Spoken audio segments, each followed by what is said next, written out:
All right. 37 number. Uh, I'm trying to think of something to make this more interesting than what it was. There was only one thing that was interesting on the entire show, and that was the women's U.S. finals. That's it. Everything here, I did not expect to be anything different. Honestly. This was the U.S. title for the women, and the nostalgia of Saturday Night Main Event being at Nassau Coliseum. Now, I remember as a little kid watching it, and I also remember it as a teenager watching it. At least until the 90s when I left school and I went to trade school and I went to a reading institute and then I got a job. Like I've said, I never denied that between 1992 to 2002, I barely watched wrestling. Not because I didn't like it, was because either I was working or going to school or my wife didn't really care that much about it. She did not. She didn't care about wrestling. So I really didn't have the time to really watch much wrestling back in the 90s. But I still remember Saturday Night Main Event. I still remember Jesse the Body Ventura. I remember Mean Gene Okerlund. I remember Gorilla Monsoon and Bobby the Brain Heenan by those times. I remember them in the 70s and in the 80s easily. And this is what this was. This was just big nostalgia. I'm sorry. Saturday Night Main Event number 37 is a nostalgia trip. That's what it is. Yes, we got Jesse the Body Ventura there. We had, what was it? We had, thinking about the acts and thinking about Jimmy Hart. And I didn't see anybody else there, but there might have been one more person back there in the back that, sorry, I'm still a little stuffy. There could have been some people in the back I did not see. But this felt more nostalgic than anything else. And I'm sure everyone's going to say this was nostalgic. They're going to say it wasn't a bad show, but it felt like, let's be honest. Let's put our cards on the table. What did this show feel like? A regular SmackDown. With some Raw people on it. That's what it felt like. This felt like a regular SmackDown show. This is what it was. It wasn't something incredible. That's how it felt. And particularly, even though we had, how many? 1, 2, 3. 3 matches that were for Raw. Did you really feel like it was Raw? Or did you really feel like it was SmackDown? That's what it felt like, honestly. It had some really nostalgic things in it. I mean, Jesse the Body was nice. Now, when you see that Mike, when you saw Jesse the Body with Mike at the podium, you think, oh, this is going to be something interesting. Let's see how Jesse the Body talks. Because he hasn't really done this in a long time. He's been a governor. He hasn't really been connected to wrestling in years. And when you hear Jesse the Body, even though it was nostalgic to see him, and he didn't look that bad in his, I believe, leather skin jacket. It looked like it was snake skin, but it was leather skin, I think. He sounded slow. Slow like this. How you doing, everybody? This is like 40 years ago. And then I'm like, okay, I have to get used to that. If he's doing number 38, which he said he is, you got to get used to how Jesse the Body sounds after 40 years, that he's in his 70s. He's slow when he talks. And I'm not saying Jesse the Body was a quick talker when he was in his 30s, when I was a teen. But you can hear the difference between an active Pat McAfee, who also showed up, and a Michael Cole compared to a Jesse the Body. He just sounded like he was at least a step or two behind. And that kind of threw me off. That's just me, and maybe it's because I haven't heard Jesse the Body in years do any commentary. Maybe if I hear more in a few times, I'll get used to him and that'll be it. But if you hear Jesse the Body compared to a JR, yes, JR is not a fast talker anymore. He just isn't. And after he had the Bell palsy, which I know myself because years ago, I had Bell palsy on this side of my face. Just in case someone years ago who's only been here for maybe a year or so. Many years ago, I caught Bell palsy on the left side of my face. Luckily, it was mild. And I would be just like JR, like that, if it was more severe. So I'm very lucky. But when you hear a Jesse the Body versus a JR, yes, JR sounds a little bit a step behind, but not much. He maybe half a step behind everyone else, but he's still quick-witted. He still can keep up, but Jesse the Body doesn't sound like it. Now, it could also be due to the fact that he hasn't done this in years. And he's got to get back in the swing of things if they're going to hire him to do Saturday Night Main Event more often, which I would be all right with if he gets back in the swing of it and talks more quick-witted. Because I don't think he's slowed down heavily in his talking, but he just sounds like it. Now, let's start with Drew McIntyre versus Sami Zayn. And I'm like, Drew was facing CM Punk. He's done with CM Punk. So what do we have now for Drew McIntyre? What's new for Drew? What's going to be great for Drew? They flew him back to the bloodline. What have I told you guys a while ago? Excuse me for the congestion. What did I tell you? That when it comes to TKO WWE, they have no storylines other than the Bloodline storyline.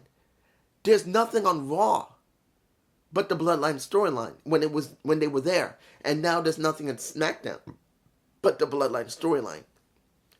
So when you look at when it used to be Bloodline storyline on Raw, switched over to SmackDown, and you see this. You see this is all they got. And with Drew McIntyre, now they're going to throw him at the Bloodline. He's going to go through Sammy. He's going to go through Jay, which he nailed Jay. No, not sorry. Excuse me. I did Final Resolution yesterday, so I did not see Jimmy's. From what I understand from watching JD and just Alex, his promo wasn't bad until he got kicked in the face by a Drew McIntyre. So, next to him being hurt because he did break his big toe. Now, it's like, you're going to have Drew McIntyre go through the Bloodline storyline again? I would rather see him go through, put him through Cody. But no, you're not going to do that. You're not going to put him through Cody Rhodes. You're just not. And at least not now. So, he's got to go through everyone in the Bloodline. And then when they finish with him, will he go through Cody Rhodes? I'd rather see him deal with Cody Rhodes after dealing with KO. That would make more sense. But we're getting this. And I did not expect anything more than Drew destroying a Sami Zayn, which he did. Next, Raw Women's World Championship. Io Sky. More Io Shirai. Versus Liv Morgan. I knew they were going to have a decent match, and I knew the people in Nassau Coliseum was pretty hot because of what we saw from Sammy and Drew. So it was not a bad match. I didn't have a problem with it. But it's like, what does Damage Control have right now? Nothing. Not really. They need to do something with Damage Control. They just feel like an afterthought at this point.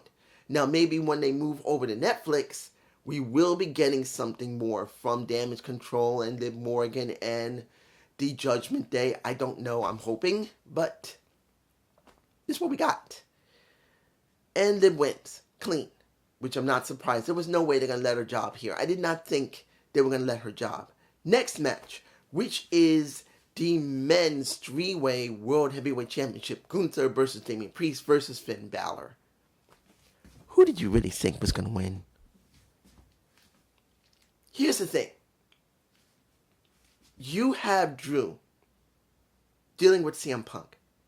You had Drew dealing with Jey Uso. And now you have Drew dealing with Sami Zayn. This all revolved around the Bloodline. Now, when you see this situation, when it came to the triple threat, this is all still revolving around Judgment Day. And the problem here is they need more than Judgment Day to deal with this situation. I mean, look, what storylines do they have on Raw? Judgment Day. Do you actually feel like Gunther is important? No. The person who feels the most important is Damian Priest. And now he's in a three-way match that he should not be in. And I know I didn't say anything about Liv Morgan facing a Rhea Ripley after a match, but still, Judgment Day. It's the same thing here. And when you watch the match, which was a good match, I did enjoy the match. I didn't expect Gunther to job here, because I don't see them jobbing Gunther right now. But I don't see anything more for Damian Priest or Finn Balor other than facing one another, unless they're going to do a second round of them going after Gunther again, because it doesn't make any sense. Gunther is done with them both. He's gone through Finn, and he's going to, well, I think they'll do one more with Finn, but he's already gone through Damian twice now. And honestly, I'm like, move on for Gunther. He needs a new challenger. And it's got to be someone interesting. I'm hoping there'll be someone interesting in the back they'll have, but if not, what is Gunther going to be doing in January? I don't know. Next was the only match that meant anything and was the most interesting. The first women's U.S. champion match, which is also the final match for the title itself. Michin versus Chelsea Green with a Piper Niven by ringside. You guys tell me below, did someone touch Chelsea Green's boobie as she was walking up the hall? Well, not up the corridor, because people were handing their hands out, hoping she would touch them, and I think one man or a kid grazed her tit, and I'm like,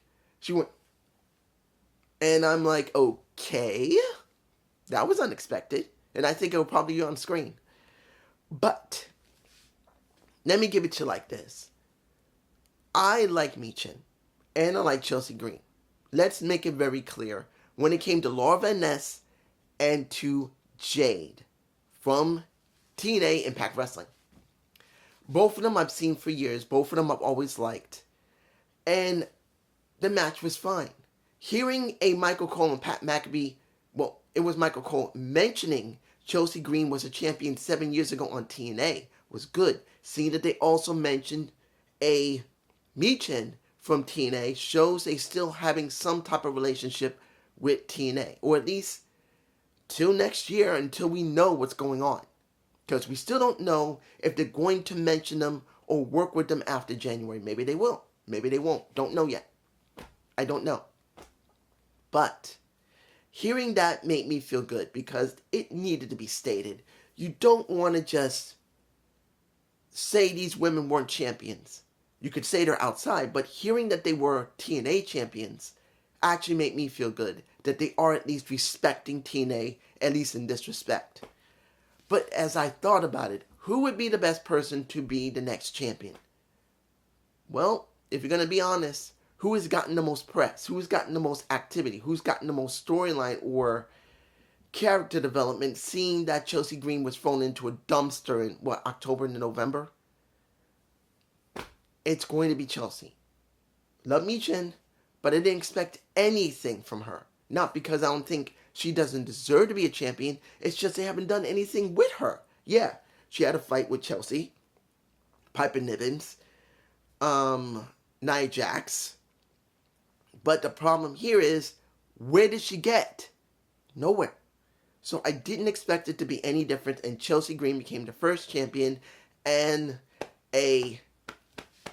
as you can see, Nick Aldis puts it around the waist, and Piper Niven shoves him away so she can haul on her shoulder. I will say it was a nice moment to see it's the last show of the year that's live, and we're getting this. And it's nice to see that Chelsea was given a gift. But what does this mean going forward for the women? Because let's make this clear.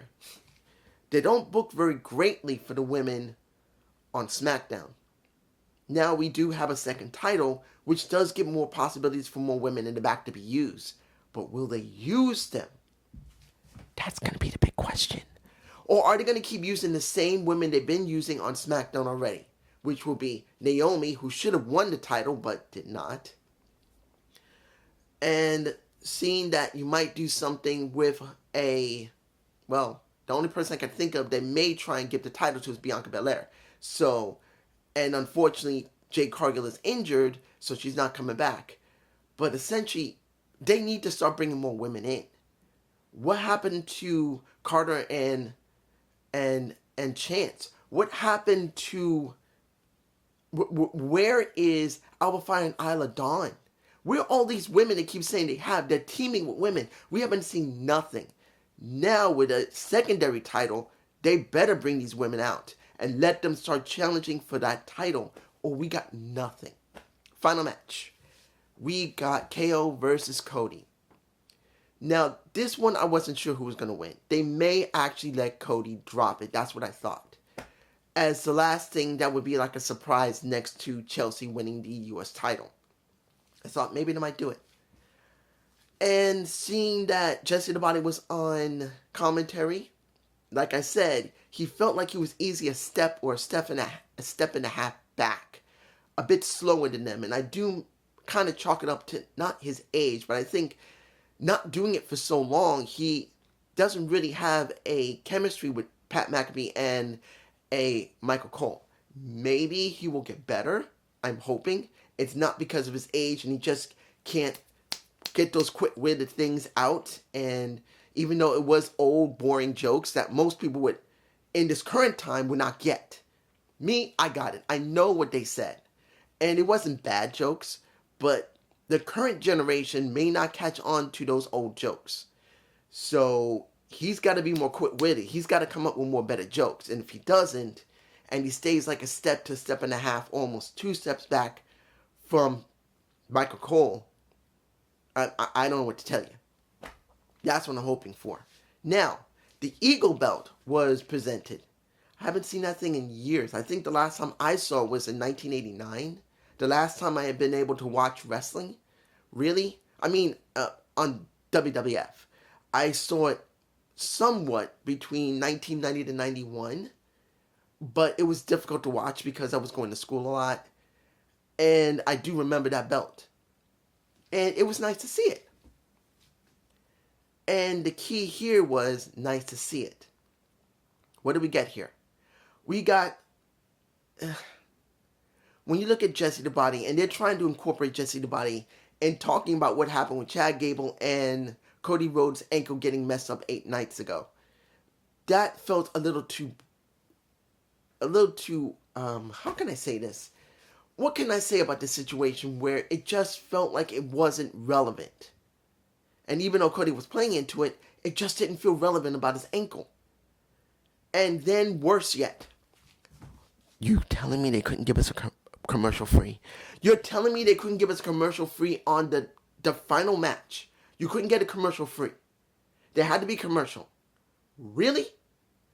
You couldn't find a way to ask NBC to do commercial free for one match. One. And we had to watch them in picture-to-picture. And I'm going like, no, man. No. The other matches, we didn't get that. This match, we got it. And I'm like, really? Really?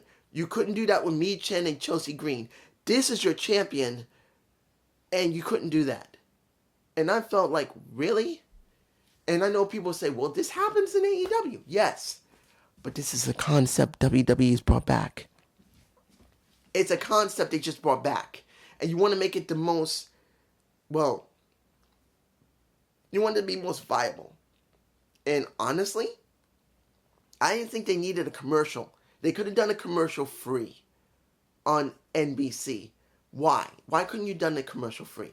At least for this one match. It didn't ruin the match because it was a good match between the two. They know each other well. They got good chemistry and the match was good. And what did we get? The first ref getting nailed because Kevin Owens shoved a Cody Rhodes into him. Then a new ref comes out. The second ref gets nailed by a crossbody from Cody trying to do a Cody cutter on a Kevin who rolled out of the way.